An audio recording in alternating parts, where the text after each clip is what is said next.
భారతీ ఛానల్కి స్వాగతం. జై శ్రీరామ్, హర హర మహాదేవ్.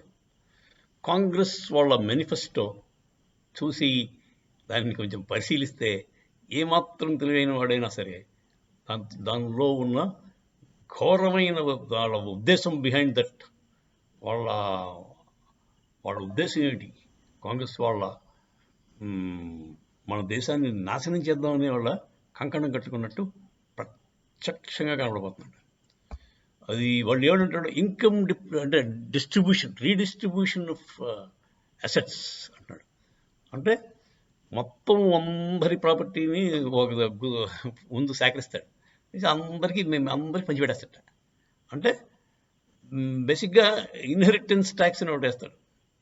అంటే అలా ఎలా పెడతాడంటే ముందు మనకున్న అసెట్స్ అన్ని కూడా లెక్కలో పెట్టుకుంటాడు. మీకు 10 ఎకరాల ల్యాండ్ ఉంది, 2 బెడ్రూమ్ ఫ్లాట్, 3 బెడ్రూమ్ ఫ్లాట్ ఉంది, తర్వాత మీకు కొంత బ్యాంక్ బ్యాలెన్స్ అంతా కొంత ఎఫ్డీలు గిఫ్డీలు ఉన్నాయి. అది మీ లైఫ్. మీరు 70 ఏళ్ళు వచ్చాయి, మీరు పోయేటప్పుడు మీకు పిల్లలకి ఇద్దామని అనుకుంటారు. కాకపోతే మీరు పోయిన తర్వాత దాన్ని 50% ఇన్హెరిటెన్స్ ట్యాక్స్ వేస్తాడు. అక్కడ సగం పోతుంది. అంటే ఆ ఇల్లు తాలూకు వాల్యూ ఒక ₹1 కోటి, మీ పొలం తాలూకు వాల్యూ ఒక 4 కోట్లు, మీ బ్యాంక్ బ్యాలెన్స్ 50,000, 1,00,000, 2,00,000 ఇదంతా తీసి దాంట్లో 50% గవర్నమెంట్ కట్టాలి. అంటే మీరు ఎలా కడతారు? అమ్ముకు కట్టాలి. యూ కెనాట్ పే చేసలేదు కదా. లేదంటే సగం భూమి ఇచ్చుకోవాలి, సగం ఇల్లు ఇవ్వలేరు. వాడికి డబ్బులే కావాలంటాడు. సో వాళ్ళ లెక్క ప్రకారం ఇంత డబ్బులు కట్టమంటాడు. సో మీరు మీ నాన్న పోయాడు అని బాధగా తక్కంటే ఆ ఇన్హెరిటెన్స్ ట్యాక్స్ ఎలా కట్టాలా అన్నదానికి అప్పులు ఎక్కడ చేయాలి, లేదంటే ఏ భూమి అమ్మి ఎలా కట్టాలి అన్నది ఆలోచించుకోవాలి. ఇది ఖచ్చితంగా ఓన్లీ ఫర్ హిందూస్ అండి. ఎందుకంటే ముస్లిమ్స్కి మాత్రం వాళ్ళ లా ప్రకారం వెళుతుందట. ఇన్హెరిటెన్స్ ట్యాక్స్ వాళ్ళ లా ప్రకారం వెళుతుంది అని ఖరాఖండిగా చెప్పారు. దాంట్లో ఓన్లీ ఫర్ అంటే ముస్లిమ్స్కి అడ్వాంటేజ్. బేసిక్గా ఈ ఇన్కమ్ అంతా ఏం చేస్తాడు వీడు, గవర్నమెంట్ రీడిస్ట్రిబ్యూషన్లో ఎక్కువ మంది పిల్లలు ఉన్న వాళ్ళకి బాగా వాళ్ళు ఆటోమేటిక్గా వాళ్ళు ఇళ్ళలో సరదాగా అడుగుదబ్బారు, వాళ్ళకి డిస్ట్రిబ్యూట్ చేస్తారు. అంటే రోహింగ్యాస్కి వాళ్ళు బయట నుంచి వచ్చారు కదా, వాళ్ళకి రీడిస్ట్రిబ్యూట్ అయిపోతుంది. సో బేసిక్గా ఇది ముస్లిమ్స్కి డబ్బులు ఇచ్చే ప్రోగ్రామ్ అండి, అంతకంటే ఏం లేదు. శామ్ పిత్రోడా గాడు ఒక పెద్ద అబద్ధం చెప్పాడు. అమెరికాలో ఇలాగే జరుగుతుంది, 50% ట్యాక్స్ ఉంటుంది అన్నాడు. అది ఎక్కడా లేదండి. ఏ స్టేట్లోనూ 20% ఇన్హెరిటెన్స్ ట్యాక్స్ కంటే ఉండదండి. మ్యాక్సిమం 20%. విండ్ఫాల్ ట్యాక్స్ అని ఒకటి ఏదో ఉంటుంది. అంటే సడన్గా ఎవడో పోతాడు, వాడికి రిలేషన్షిప్ చాలా దూరం ఉంటుంది. కాబట్టి వాడికి ఎవడో ఉంటాడు కావాల్సినాడు, వాడికి పిల్లలు ఉంటారు, పిల్లలు ఉండదు, వాడికి ఏం ఉండదు పాపం. కాకపోతే ఆస్తి కూడా ఉంటుంది. పోతే వాడికి ఎక్కడో వేలు విరిచిన మేనమా కొడుకు ఉంటాడు, వాడికి సడన్గా వచ్చేస్తుంది. అదొక విండ్ఫాల్ గెయిన్స్ అంటారు. ఆ టైపు వచ్చినప్పుడు దానికి 30%, 40% ఉంటుంది మ్యాక్సిమం ట్యాక్స్. అంతేగాని 50% ఇన్హెరిటెన్స్ ట్యాక్స్ అంటే అది చాలా క్రిమినల్ అండి. యాక్చువల్గా వీళ్ళకి చెప్పింది కాంగ్రెస్కి సొంత ఐడియా కాదండి. ఇది జార్జ్ సోరోస్, బిల్ గేట్స్ వాళ్ళంతా ఇచ్చిన ఐడియాస్ ఇవి. బేసిక్గా వాళ్ళకి ఏంటంటే ఇండియా ప్రాస్పర్ అవ్వకూడదు, మనం మోదీ గారు వస్తే 10 ట్రిలియన్ ఎకానమీ దాకా తీసుకొద్దాం అనుకుంటున్నారు. 2nd ప్లేస్ 3rd ప్లేస్కి తీసుకొస్తారు మన ఎకానమీని. అది జరగకూడదు. అది జరగకుండా వీళ్ళ ఉద్దేశం ఏంటంటే ఏ వెనిజులావో లేదంటే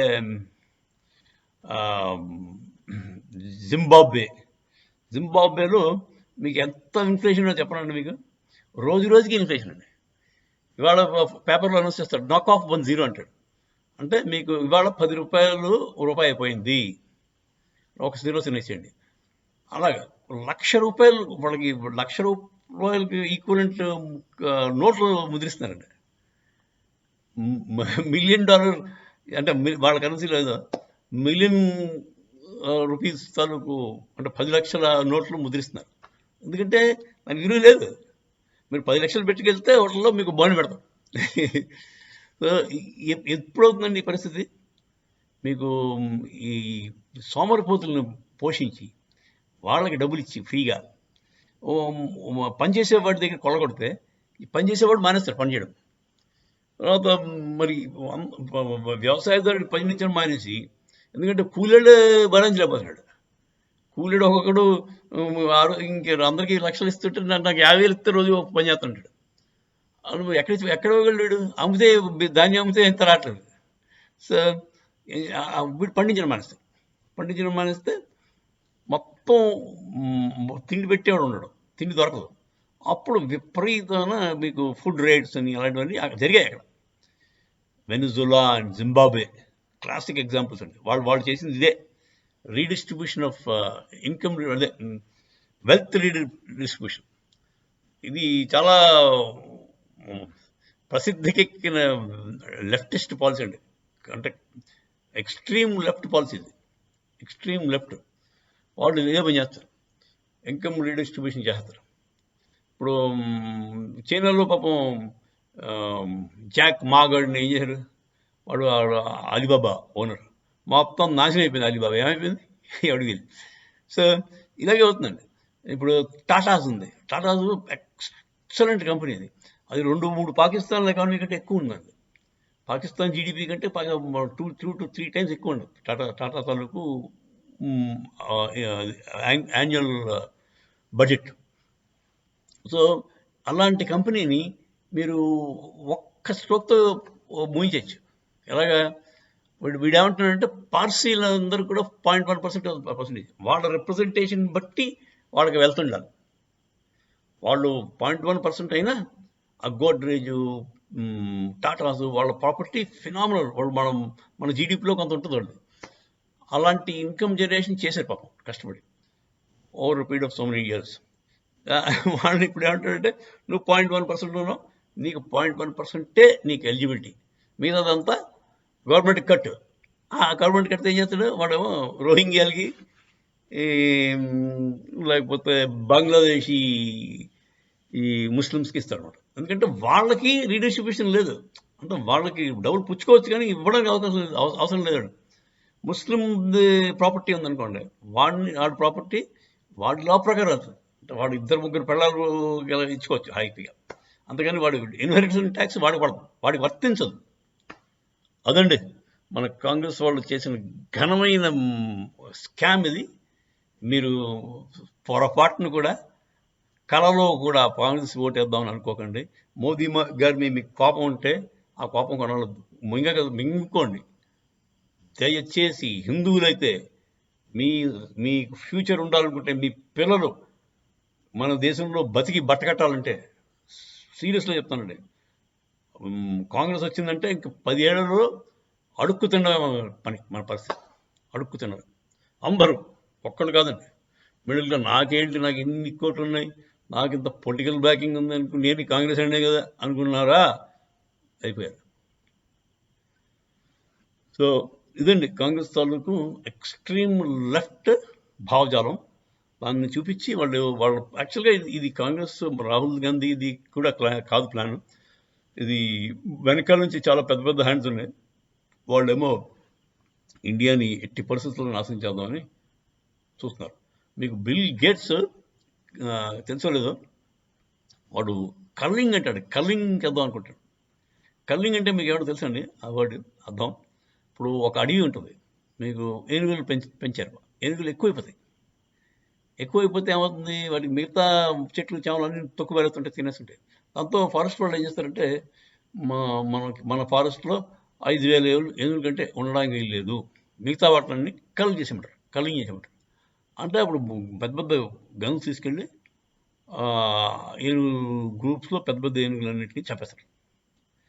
ఆ కల్లింగ్ మనుషులతో చేద్దాం అంటున్నాడు ఎవడు, బిల్ గేట్స్. ఎందుకంటే మనుషుల్లో చెత్త చెదారం ఎక్కువైపోయిందంట, క్వాలిటీ మనుషులు కావాలంట వాడికి. ఆ క్వాలిటీ మనుషులు అంటే వాళ్ళు తెల్లాడు, మనవాడు కాదు. సో ఈ ఇండియన్ అందరినీ కూడా ఏదో కరోనావో లేకపోతే ఇంకేదోనో బర్డ్ ఫ్లూ తీసుకొచ్చి వాళ్ళందరూ చచ్చిపోతాయి. అప్పుడు మళ్ళీ ప్రపంచం బాగుపడుతుందని వాడు ఉద్దేశం. వాడు ఓపెన్గా చెప్పిన తెలియండి అది, ఇది నేను చెప్పేది కాదు, ఓపెన్గా వాడు చెప్పిన సిద్ధాంతం. సో వాడు హీ ఫీల్స్ వాడు ఒక దేవుడి కింద లేదంటే సూపర్ హ్యూమన్ బీయింగ్ కింద ఫీల్ అవుతున్నాడు. మిగతా వాళ్ళందరూ అలాగా జనం, వాడు ఉంటే అంత లేకపోతే అంత. సో వాళ్ళని కల్లింగ్ చేద్దామన్న ప్రోగ్రామ్స్ వాడి దగ్గర ఉన్నాయి. సరే ఈ కాంగ్రెస్ వాళ్ళు కూడా వాడికి సపోర్ట్. ఎందుకంటే బేసిక్గా మీకు plan 1 of George Soros was Congress. ఆ ప్లాన్ 1 సమంగా పనిచేయట్లేదని చెప్పి ప్లాన్ 2 కేజ్రీవాల్ పెట్టారు. ఆ కేజ్రీవాల్ లోపల వేసేసరికి మళ్ళీ ఇప్పుడు ప్లాన్ 1కి రివర్ట్ అయ్యారు.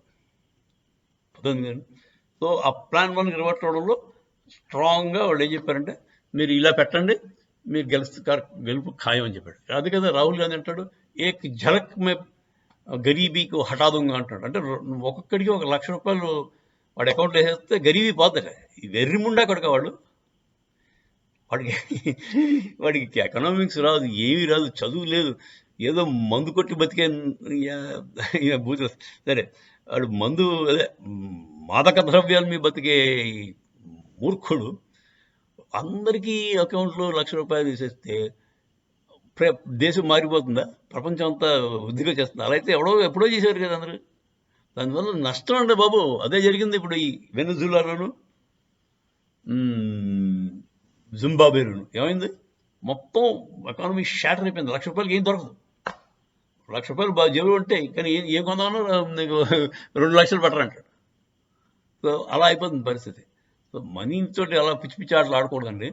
సరే వీళ్ళ ఉద్దేశం ఏంటంటే ఈ బేసిక్గా వాడు ఏమంటున్నాడు, రాహుల్ గాంధీ కూడా అన్నాడు, మీరు టిక్ టాక్లోను లేకపోతే ఇంకెక్కడో యూట్యూబ్లోను గేమ్స్ ఆడుకోండి, మీకు అకౌంట్లో టప్ అని వచ్చి డబ్బులు పడిపోతాయి, మీరు పని చేయట్లేదు.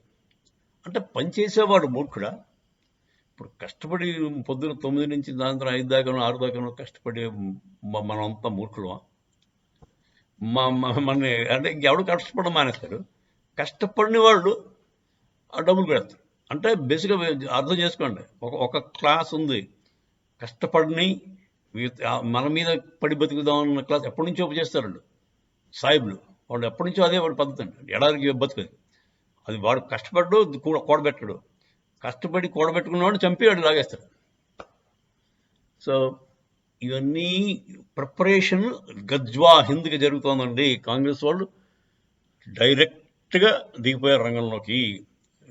సాయిబుల్నే సపోర్ట్ చేస్తామని ఏనాడైతే రామజన్మభూమికి మొహమాటానికైనా వాళ్ళు వెళ్ళమని చెప్పేశారో నాకు అర్థమైపోయింది. వాళ్ళు అవుట్ అండ్ అవుట్ ముస్లిం పక్షాన్ని చేరిపోయారు. ముస్లిమ్స్ కోసమే వాళ్ళతో కలిసి యుద్ధం చేయడానికి రెడీ అయిపోయారండి. ఇప్పుడు కర్ణాటకలో అదే జరుగుతుంది.